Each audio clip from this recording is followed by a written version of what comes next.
this project: a measuring tape, pair of scissors, and two size hooks. One is 3mm and 4.5mm, and yarn. I am going to use Lion brand Vel-lux yarn, size 4 medium. The original hook size recommendation is a 5mm, which you can definitely use in replacement of my 4.5mm hook. For each ball is 150 grams and 246 yards. And so this is the project that I'm going to work on.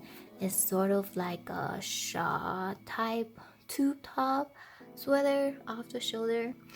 I don't know what you call it, but I think it'll be really cute. So what we need is two pieces of yarn pieces. The first one is basically like a bigger infinity scarf, or like a shawl, you would say. So you need a measurement of your shoulder to shoulder length, which is the width of the fabric, and you also need the length of the fabric as well. So that is depending on how long you want your infinity scarf thing to be.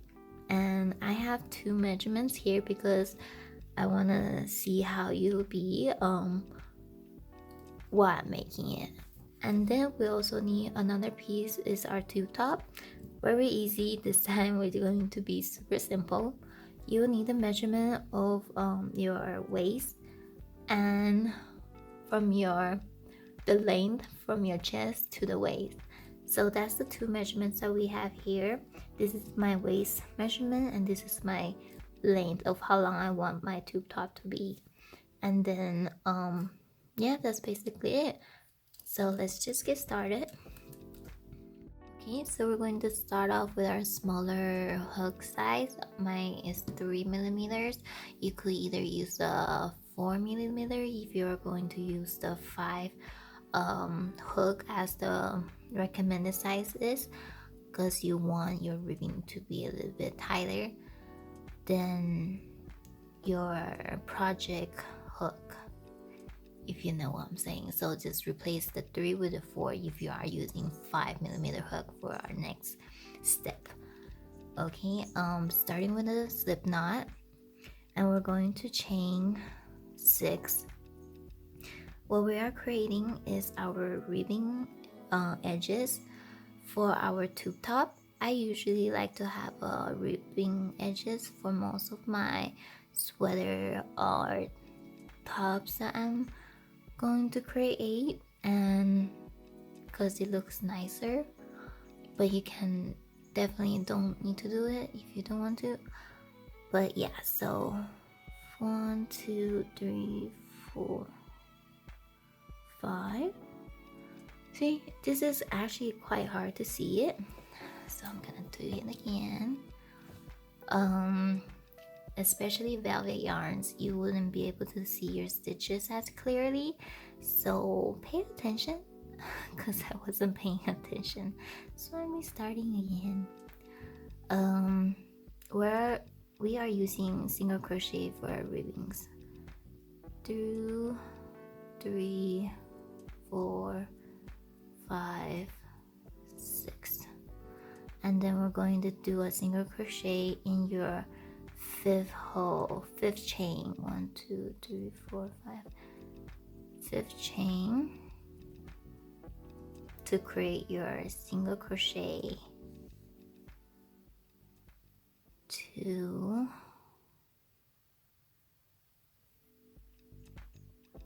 3, 4, 5.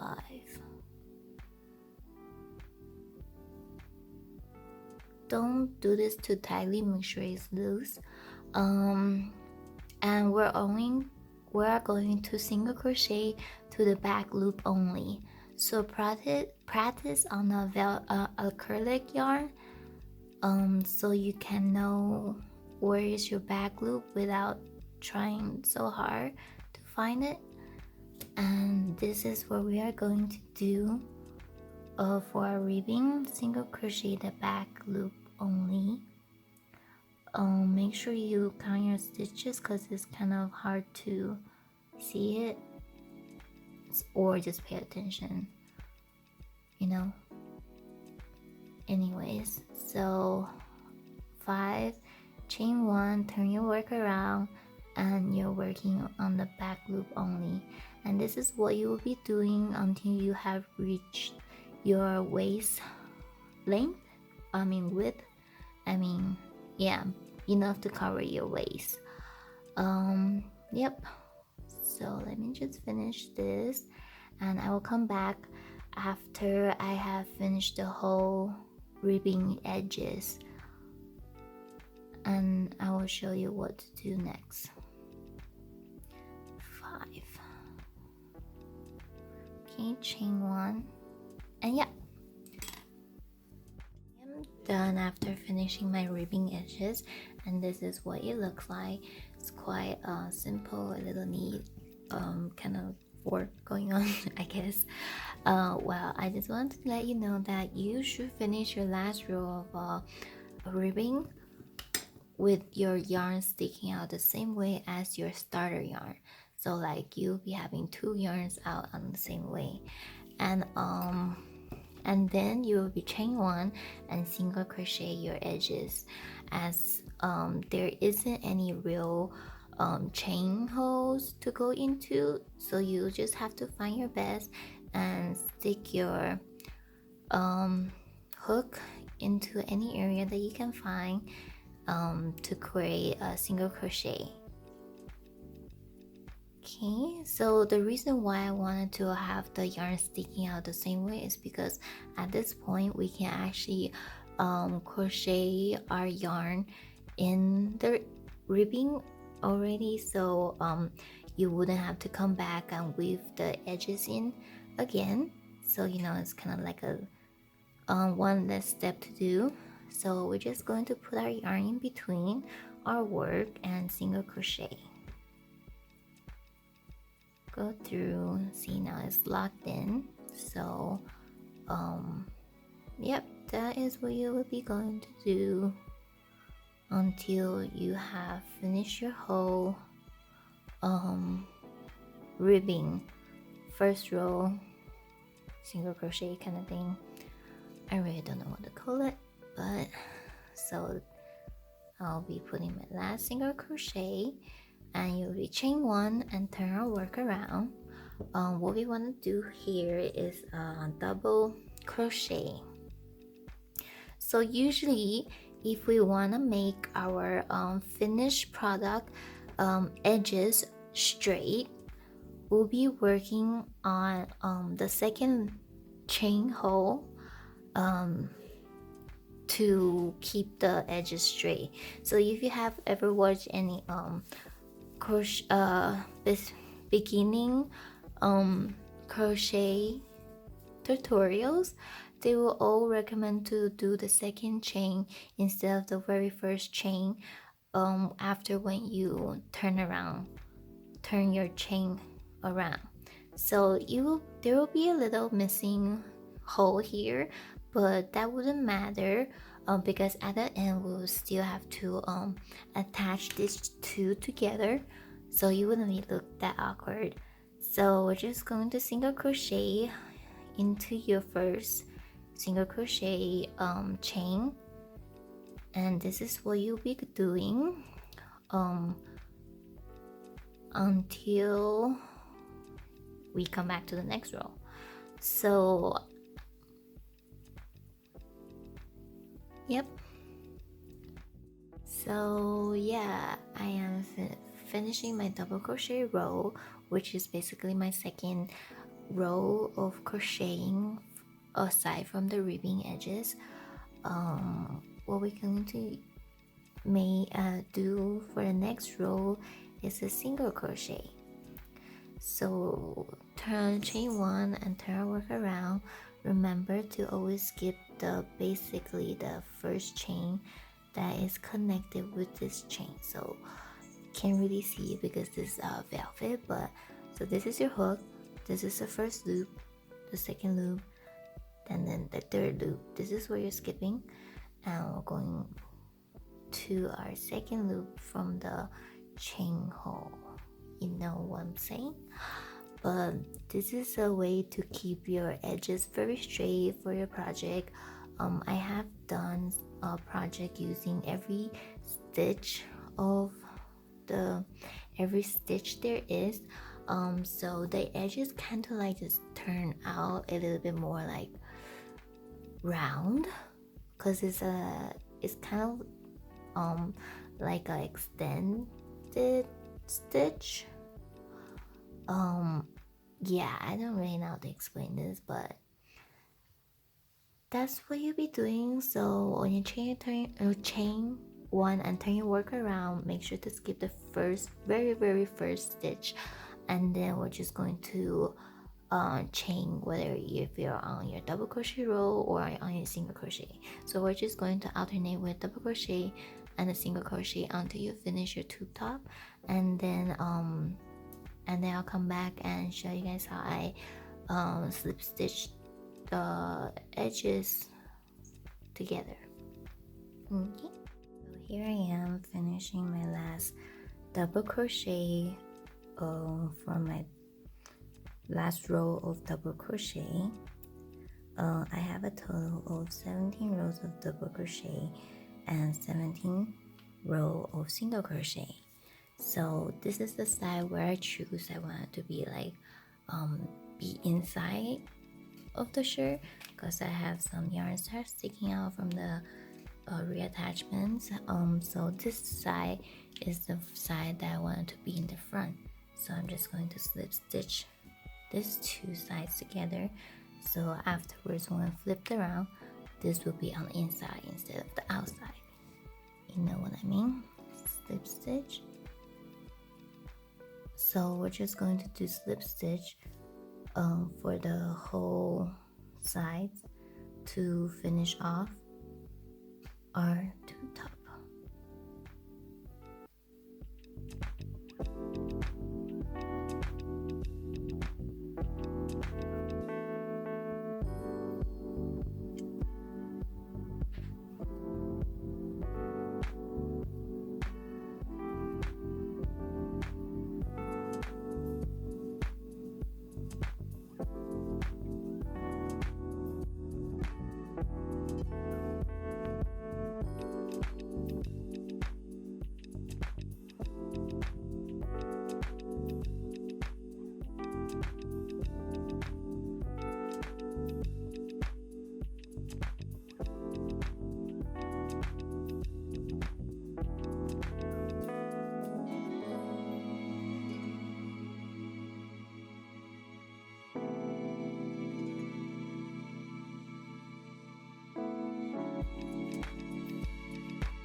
And then we're just going to flip it around, and we're done. Nice close seam, and this is our front, and then this is our back. Okay, so now we're going to work on our infinity scarf slash the top coverage, whatever. So I have chained enough to be 40 inches, oh, a little bit past 40 inches. It's kind of hard for me to count how many stitches I have right now, but because it's velvet, but I will come back and count again. Anyways, we're going to chain one and then insert it from the second hook, second chain, and do a single crochet, if you can see it.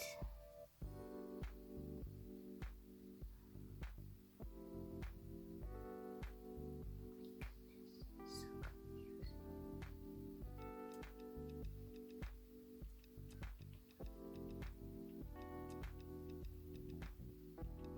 this is what you're gonna do all the way around.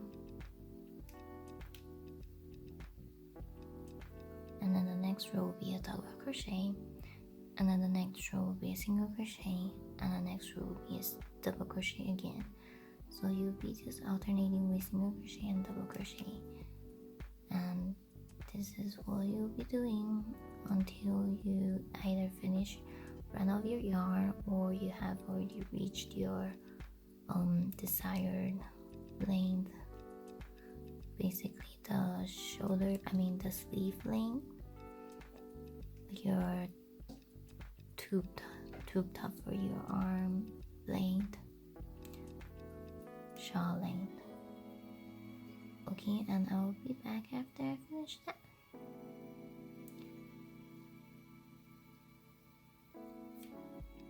Okay, so I have finished my shawl top, our shoulder covered scarf kind of thing. I have a total of 11 rows of double crochet and single crochet. So 1, 2, 3, 4, 5, 6, 7, 8, 9, 10, 11. And then after I finish my 11 rows of single crochet and double crochets, I turn around and slip stitch the edges, which I have left a few. This is where you will be cutting off your yarn. I just wanted to show you guys that I am doing what I'm saying. So slip stitch until the very end, and then we're going to cut off our yarn. And the last stitch I'm going to do a single crochet because I want to make sure my yarn stays inside, and then chain 1 and put through your yarn, make sure it's tight, and I'm going to cut. Okay, so now I have actually just this little much of yarn, which I pray that it is enough for me to slip stitch the shawl top to my tube top. So let's see here. How we're going to do this is bring your tube top over. Make sure this is flipped over too, and as we see here, what you want to do is make sure your shawl, the back lining is in the middle, and we're just going to align it with our tube top. This is our tube top. Align these two in the middle, and so now we know which part will be left out.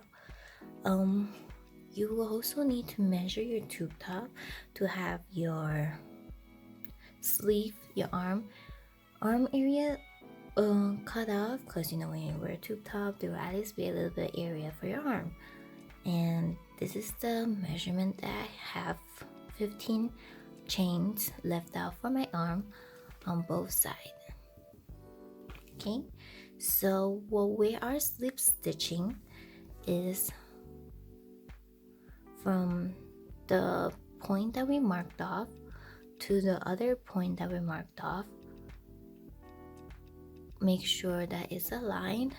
We're going to slip stitch these two pieces, so the back to the back and the front to the back, front to the front, but we're only slip stitching from the marked arm to arm area. So that way this one will be covering, literally will be covering your arm, and this is your tube top covering your body. So this way your arm is the one that's coming through from here, so it's like a sleeve kind of thing. But at this point, we want to make sure our slip stitch seam is kind of like inside.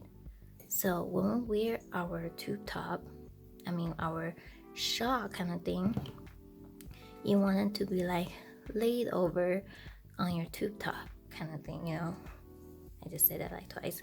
So how we're going to slip stitch is flip our shawl back out, so like the seam that you're working on, this is the area that we're working on.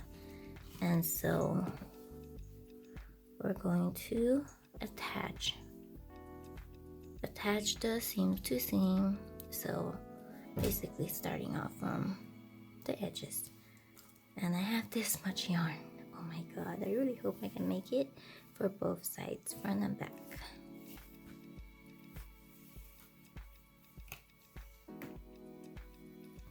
Tangled.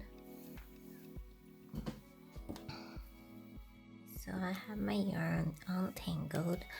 I've thought about it for a bit that at first I wanted to slip stitch the tube top and the shawl together, but then yeah, I thought like it's gonna have like this little weird thing coming out, so it might look weird from the front too. So we are going to use needles instead. So that way we'll have a better looking seam closing than this little weird thing what usually happens on a sweater. Anyway, so make sure you have your middle. Don't lose your middle side or your edges. Mark your shawl top too. Make sure you're not like moved around because you wouldn't know which is the middle anyways. So you can start from the outside of the tube top, or you can work on the inside of the tube top, but I'm going to work from the outside just because our shawl will be like flipped over and covering the seams, so that way you wouldn't be weird. Okay, so this is the part you can definitely mark your shawl top to, which I totally should. So how we mark it is align the middle, make sure your edges are there, get another seam marker, stitch marker, and align it with the one that you already marked for your arm. Also mark the other side as well. So I'm just going to do both of them at the same time. Okay, and this side as well.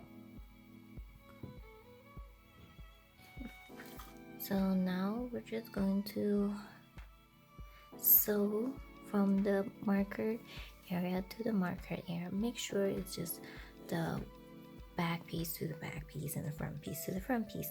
Do not sew both of them all together, otherwise you will end up being a bag. You know what I'm saying?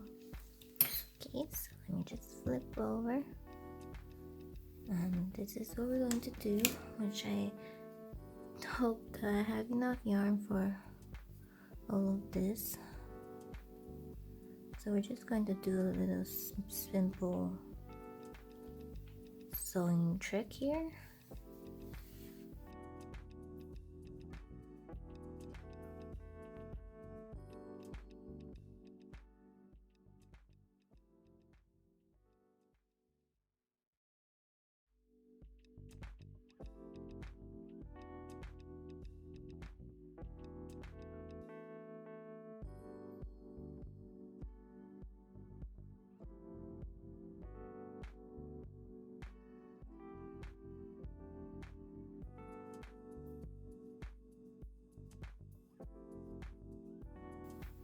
Go to your yarn, and yeah, that's basically it.